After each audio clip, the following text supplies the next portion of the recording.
Hello YouTube, Sam here from youtube.com/onlivegamer for the new Boston, and in this tutorial we're going to be talking about recursion. Now what recursion is it's basically a sub or a function calling itself over and over again. So let's go ahead and make a little demo application for this.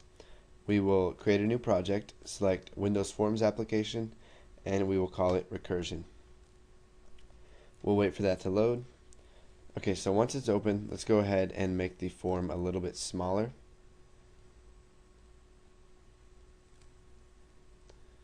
And we will come into our toolbox and we'll add a button and a text box.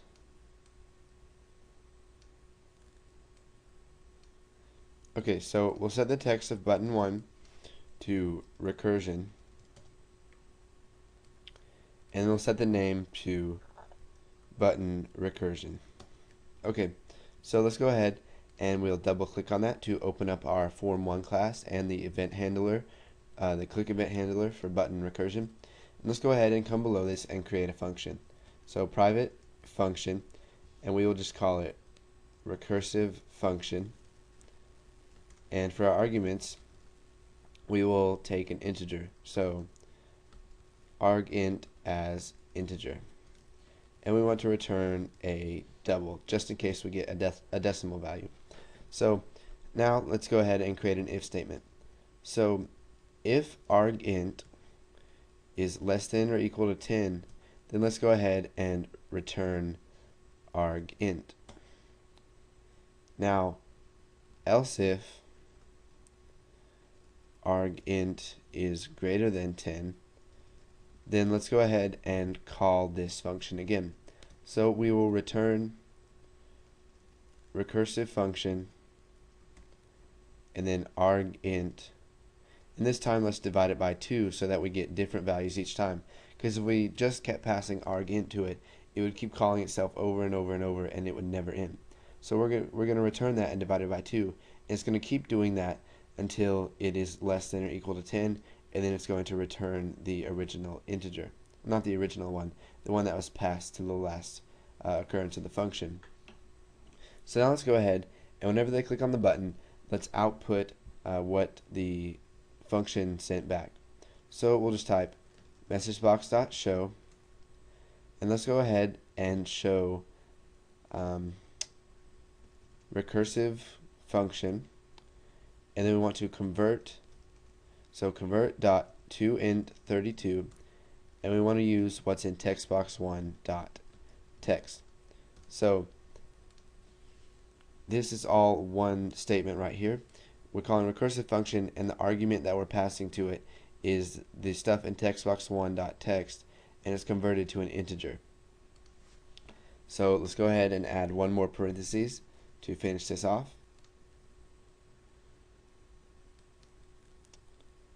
And let's go ahead and run this and see what we get. Let's see here.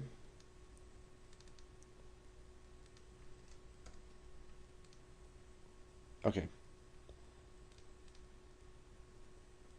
So here's our form. Let's go ahead and type 10 in here. And when we click recursion, we get 10 back, because if it's less than or equal to 10, it's just going to give us back the original integer. So we'll do 4. And it gives us 4. Now let's go ahead and do 20. Now before I click recursion, let's try and figure out what this is going to do. So since it's greater than 10, it's going to call itself again, and it's going to do 20 divided by 2, so that we should get the value 10. Now let's go ahead and do this with 30.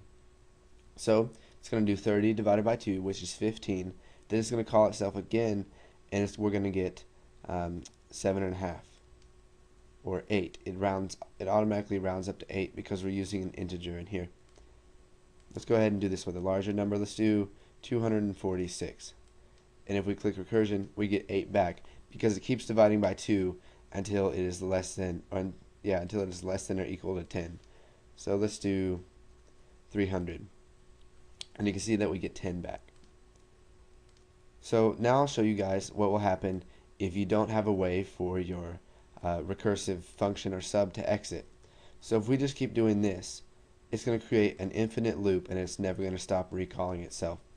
So we'll just do 23. and you can see that the program freezes up because we've created an infinite loop, and we'll go ahead and have to stop it right there. So make sure that when you're using recursion, you always want to have a way for your function or your sub to exit, or else you'll create loops that are infinite and it will crash your program. So thanks for watching, guys. Practice a little bit with recursion, and then once you've got that down, I know it's kind of a hard concept to grasp, but once you've got that down, go ahead and move on to the next tutorial.